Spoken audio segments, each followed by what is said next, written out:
Hello everyone, I'm Priyadarshini Mara, faculty at the Department of Buddhist Studies, University of Delhi. Today I'm going to discuss with you module number 18 that belongs to paper number 11 of Philosophy of Buddhism. This module gives an introduction to Buddhist idealism. Now, before we get into Buddhist idealism, let us see what idealism in general terms refers to. In the context of Western philosophy, the category of idealism refers to epistemological search for meaning that the world cannot be understood by simple or any meaningful way outside of the immaterial. So when we look at it from the Western philosophical point of view, we see that the category of idealism refers to the epistemological search for meaning that the world cannot be understood by simple or any meaningful way outside of the immaterial.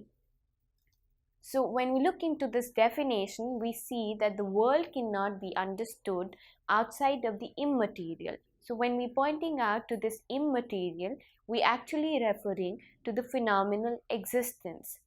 That is to say that the world can only be known through the mind and explored through the agency of thought. So the world here can be known only through the mind or through the agency of thought process. Moreover, idealism asserts that if there is a world external to the mind, no true knowledge can be known about it, as there is no mind present in this theoretical world. As this permanent exclusion from an external world would appear illogical, the world that is known exists completely through and within the awareness of the mind or spirit itself. As ontological, idealism asserts that the physical objects of the universe, and by the extension the very fabric of the universe itself, are mind-based. When we look at the ontological aspect, idealism is asserted that the physical objects of the universe, and by the extension the very fabric of the universe itself, are mind-based. So ontology points out to the fact that according to idealism, the phenomenal existence and every existent in the phenomenal world is mind-based. Nothing would appear to exist outside of the mind that perceives it. So every existing phenomena is totally dependent upon the mind, and nothing seems to be exist except for the mind-based categories. The world as it is perceived by the senses is in fact the product of a psychic or spiritual essence that seems to create a world separated into a false duality of subject-object, and with this erroneous view, the mistaken perception of material world existing out there, confronting the senses and the mind in here. From the point of view of idealists, materialism as a distinct interpretation of the world is the product of limited vision that reduces existence to the level of mere matter. So when we look at the idealistic view of materialism, we see that materialism as a distinct interpretation of the world is the product of limited vision that reduces existence to the level of mere matter. Furthermore, idealism is the product of an awareness that suggests that the world cannot be sensed or otherwise be known to exist without the agency of mind imbuing the physical senses with conscious awareness and the actual ability to function as information gatherers. Without a living functioning mind, there can be no awareness of phenomena. Even the notion of materialism within this model can be logically reduced to an idea created and perceived within the mind, an idea that intentionally excludes its creator, which is the mind, from the parameters of its theory. From a purely idealistic position, this kind of thinking, although prevalent in the modern world, is little more than a misplaced sophistry that is deliberately misrepresenting reality in a partial manner that prevents an integrated view of mind and matter from being established as a general paradigm of knowledge. Materialism, although not necessarily incorrect, is nevertheless incomplete. So, according to the idealism definition of the phenomenal existence, materialism is stated not necessarily incorrect but incomplete. So, idealism in Buddhism. Now, after giving a general introduction to what idealism means and what idealists have to say about materialism, let us come to idealism in Buddhism. So, what is this idealism in or according to Buddhism? The Buddhist philosophy is a systematic and logical set of guidance that are designed to empower an individual in the development of their minds so that the state of inner freedom is achieved, regardless of outer circumstances. So, when we look at the philosophical aspect or the teachings of Buddha, we see that it is a systematic and logical set of guidance which are designed to empower an individual in the development of their minds. So, his teachings basically point out to the development of individual thought processes in order that this inner freedom is achieved. This inner freedom of realization of suffering and of cessation of this suffering is what is required regardless of outer circumstances. No matter what is happening around us as outer circumstances, all that is required is inner freedom from this bondage of attachment and suffering. That is to say that Buddha's teachings are designed solely to change the inner terrain of the mind rather than the outer structures of the state, civil society, or contemporary culture. So, what we're trying to state here is not the total annihilation of the state, society, or the area where you are living. It also includes the inner freedom, is the freedom, one's own freedom from all the sufferings and anxieties. And after this freedom is achieved, then one can work in order to help other beings or for the welfare of the society. This is an interesting proposition that has to be compared with other systems that advocate outer change as a means to solve humanity's psychological suffering. Change the outer world and the inner workings of the mind will change accordingly. So this is what the other categories or the human existence have to say, that change the outer world and the inner mind or the inner functioning will change accordingly. But truly speaking, it is change the inner world, and that is how your outer world is going to change automatically, and it is going to run parallelly with your inner freedom. If the outer conditions that comprise a state, civil society, and prevailing culture is so disposed, the corresponding psychological structures required in the mind of an individual that enable a successful existence within such a set of outer circumstances will be formed from the birth of the individual, thus ensuring a certain mindset suitable for such a society. So when we look at this inner workings, inner functionings and the outer functionings, we have on one side the individual inner functionings, and on the other hand we have the outer civil society. So it is not the civil society that has to be changed in order to bring in changes in our inner functioning. Rather, what is required is changes in the inner functioning, which will eventually lead to the changes in the outer functioning. Only when a person has become a bodhisattva or an arhat and is on the path to attain liberation, that is when he has developed bodhicitta or the enlightened nature. This enlightened nature is nothing but a virtuous nature that has been practiced for centuries, and now eventually that bodhisattva or arhat is going to attain enlightenment. And here, when we talk about inner change, this is the change that we are talking about, the change which can bring about righteous way of living, a virtuous way of living.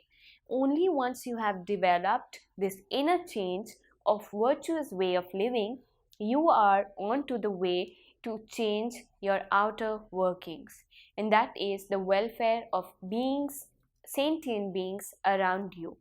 So when we talk about bodhisattvas and arhat, we see that this is the basic difference that we're pointing out to.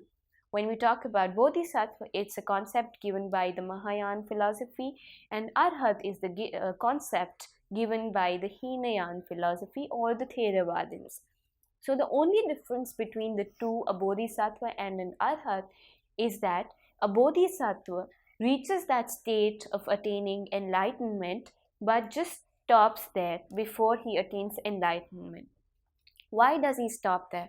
He stops there so that he can come back to the phenomenal existence in order to take as many sentient beings onto that path.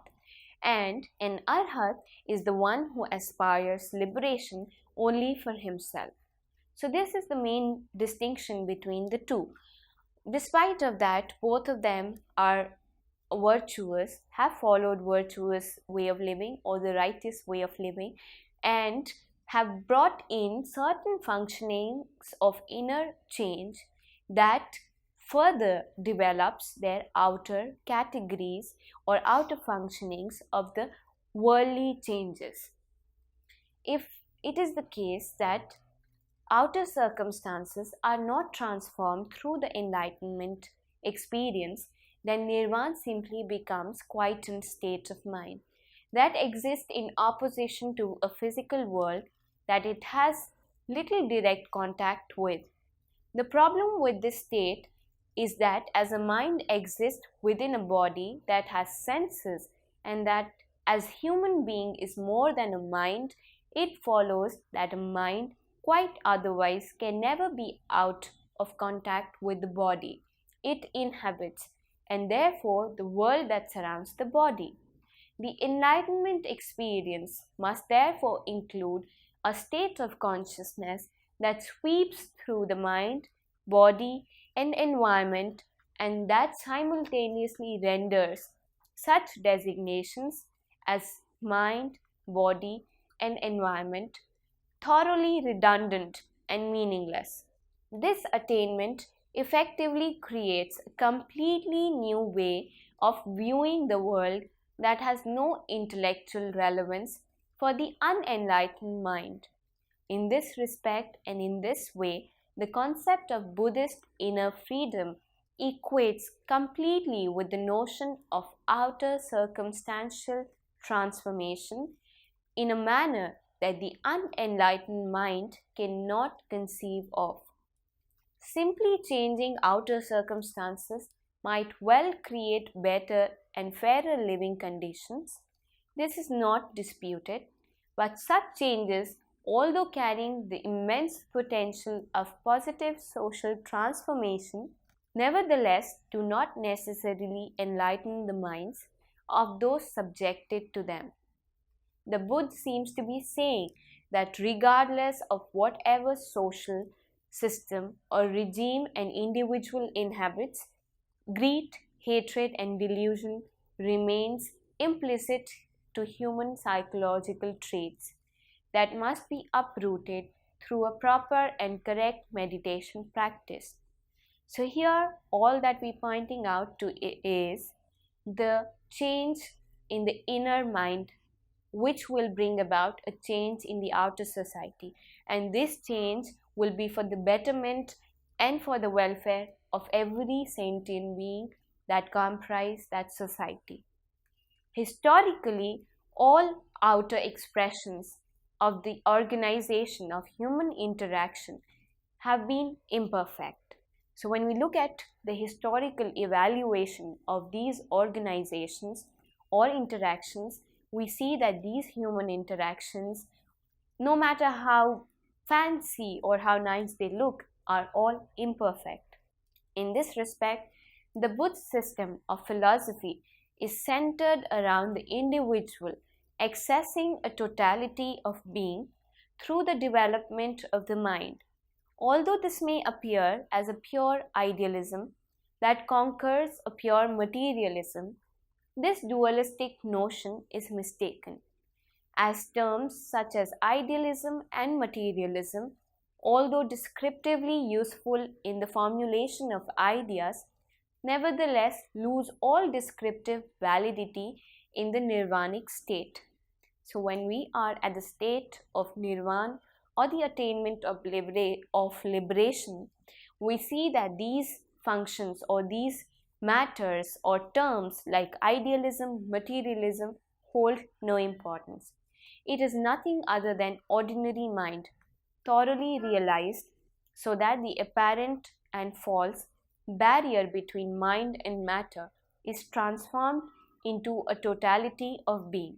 Prior to this state of being attained, the world is either one of the two realities. It is either constructed entirely of psychic substance, which is the mind, or it is comprised of hard physical matter, the latter of which reduces the concept of mind to that of a mere function of the physical brain. Both of these ideas are mutually exclusive and consider themselves completely as an explanation of reality. Now, this is what Buddhism talks about idealism. So, this is idealism according to the Buddhist notion. Coming to Yogacara idealism, which is the topic of our discussion today, we see that we are explaining the Buddhist idealism of Yogacara school. So, when we talk about idealism or the Yogacara idealism, we are further taking the Buddhist concept of the changes in the inner mind in order to change the outer existence. So, when there is a change in the inner mind or inner functioning, there brings about a change in the outer functioning. And here it is an extension of this change in the inner functioning. The Yogacara idealism states the same extension as what Buddhist idealism has to state. Vasubandhu, who was a Yogacara scholar, stressed on ideation.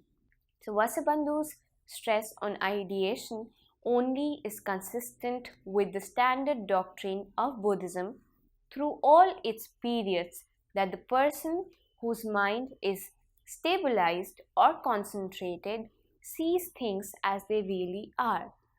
Therefore, what do we mean when we talk about ideation?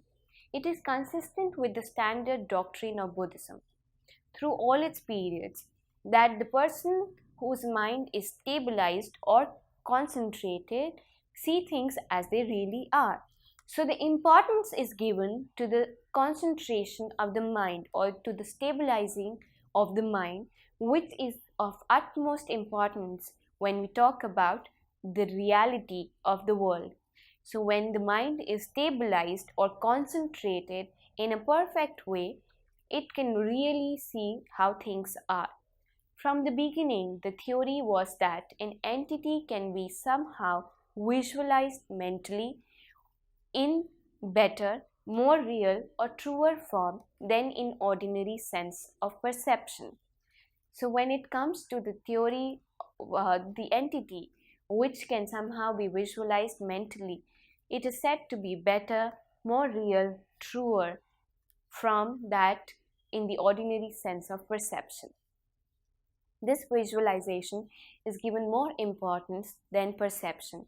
To remove error and illusion, one has to do something about the foundations of mind, rehabilitate or transform it. So in order to remove error and illusion, one has to do something about the foundations of mind. And what is this thing that has to be done about the foundations of mind? It has to be rehabilitated or transformed in the right way, in the way possible, which would be virtuous or righteous. It is an ethical sense. The acts of speech and body are dependent upon the acts of mind. So the acts of speech and body are totally dependent upon the acts of mind. Whatever the functioning is going on in the mind, or whatever righteous functioning or unvirtuous functioning is going on in the mind, that leads to the body in action and in speech. So when we talk to someone in a good way, the functioning is going on, the wholesome functioning is going on in the mind. When we talk to someone in a bad way, the unwholesome functioning is going on in the mind. So the latter are the real villain or saint. In yoga training, one should transfer the object to the mind, then eliminate all mental straying from the meditative object and avoid any alteration of the meditative object itself. When we talk about the yogic practices or the yoga training, what are we trying to point out here is that it is control of the senses, control of our bodily actions as well as our mind. So the yoga training should transfer the object to the mind. So the first action that requires is the transferring of the object to the mind. Then the elimination of all mental strain from the meditative object. So once the mind is focused on the object, all the mental strain from the meditative object are to be removed, and the avoidance of any alteration of the meditative object will itself arise. In the final stage of such meditation, the object ceases to be the object, since the subject-object relationship has been transcended. So when we're talking about these yogic practices, what are we trying to say? We're trying to say that why do we meditate? We meditate in order to control our senses, in order to remove that duality between the subject and the object by transcending the object. So when we begin with the yogic practice, that is when we begin with the meditative practice, we see that there is an object. The object goes to the mind. The mind removes all the mental strain, and there's a time when the object and the mind, which is the subject, this relationship has come to a transcendental stage where it is no more similar. With the eye of pragya, which is no eye, the meditator sees the entity in the form of void. So when there is knowledge, then everything becomes a void. He has carried it back to the realm where it abides in itself, devoid of all adventitious relations, and so it is not the object of a subject. So now this object of a subject, this sort of relationship has come to an end. There is no object separately existing from the subject. The Madhyant Vibhag teaches that the imagination of unreality creates dependent origination, which is also known as Pratitya Samutpad, and the unreal subject-object relation, and that liberation is achieved by elimination of the subject-object duality. So when we're talking about the actual doctrine of idealism given by Yogacharans, we see that the elimination of subject-object duality is achieved. And this is no wonder then that Vasubandhu should write his two classic treatises about ideation only. But he does not forget the viewpoint of the Madhyant Vibhang, on which he wrote the basic commentary. The Buddhist path is principally in terms of mental training and reorienting, but the goal of Yogachar school was the condition of dharma dhatu or voidness free from subject-object duality, the condition called Parinispan or perfect. So when we look at the Buddhist point of view of idealism, they talk about the non-duality. They talk about the freedom, the inner freedom or inner functioning which has to be oriented in order to bring about changes in the outer world. And from the Yogacara point of view, the condition of Dharma Dhatu or voidness, free from subject-object duality, is the condition that is required. The condition is called Parinispan or perfect. So this subject-object duality has to be removed. Then the imagination of unreality is in voidness and voidness in it. So when we talk about the imagination of unreality, we say that it is voidness and the voidness is in it. The two inseparable reals. The distinctness of the two real is shown by such statements as whether or not a Tathagat arises. The void Dharma Dhatu abides, comparable to saying whether or not a potter arises. The void clay abides. Immediately it follows that the Tathagat, foremost of all, and all other beings, selves, persons, pertain to the category imagination of unreality. And all grades of matter, subtle or coarse, pertain to the void Dharma Dhatu. The inseparability of the two reals derive from the fact that man has devised the system of thought, and man cannot conceive of an act of thinking apart from a substantial vehicle for thought, cannot conceive of form without a content. It is, however, significant that the theory of three Buddha bodies arose in Yogacara school. The one called Dharmakaya, which means body of natures, is on the side of void absolute, the self-abiding Dharma Dhatu, realms of nature. The other two realms, Sambhogkaya, body of bliss, and Nirmankaya, body of transformation, are on the side of imagination of unreality, in the sense respectively of the Purush, which means a person, and Maya, which means illusion creating power. So we have on one hand Purush, which points out to a person, and Maya, which points out to illusion creating power. Hence, Mahayana Buddhism teaches that Sambhogkaya has the 32 characteristics of the great person, which is also known as Mahapurush, and teaches that the Nirmankaya has the power of magical creation of different bodies comparable to the illusory power that is Maya, and the two expressions are based on the same Sanskrit root Ma. So the Yogacara school does have a subjective kind of idealistic philosophy, limited to a formal cause. The mirrored forms of things are no more real than the forms seen in dream. They are all projections of mind foundation, mind or evolving mind, which is also known as Alya Vinyan or Pravarti Vinyan, Chit or Chet.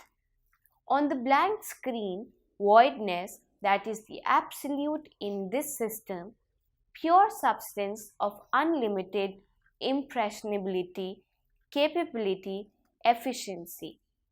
The reality of voidness is Paramarth Sat, literally the actual fact of the supreme thing, which means Arhat. The reality of imagination of unreality is Samriti Sat. So there is this distinction between the reality of voidness, which is termed as Paramarth Sat, which is the actual fact of the supreme thing, and on the other hand, the reality of imagination of unreality is Samriti Sat. So you can see this distinction when we talk about the reality of imagination of unreality, and this is termed as samvriti sat, which literally means the actual fact of covering process. Thus, the imagination of unreality covers pure dharm dhatu with transient dharm, which are known as Sanskrit dharm, which arises and passes away with dependency characteristics, with it while it covers itself with corruptions, which is known as kalesh, having the imaginary characteristic, which is known as parikalpit lakshana. And when the pure dharm dhatu is free from those transient dharm evoked by the subject object covering, it has the perfect characteristic called parinispan lakshan. So these are the three characteristics of the idealistic Yogacar school, which is Paratantra, Parinispan and Parikalpit. And this is the basic idea that when we talk about Yogacar idealism, it points out to the falsity or to the unreality of everything existing outside the mind. Therefore, when we talk about everything that exists outside the mind, it is mere mental construction. And that is the reason Yogacharans are also known as idealists. So, thank you.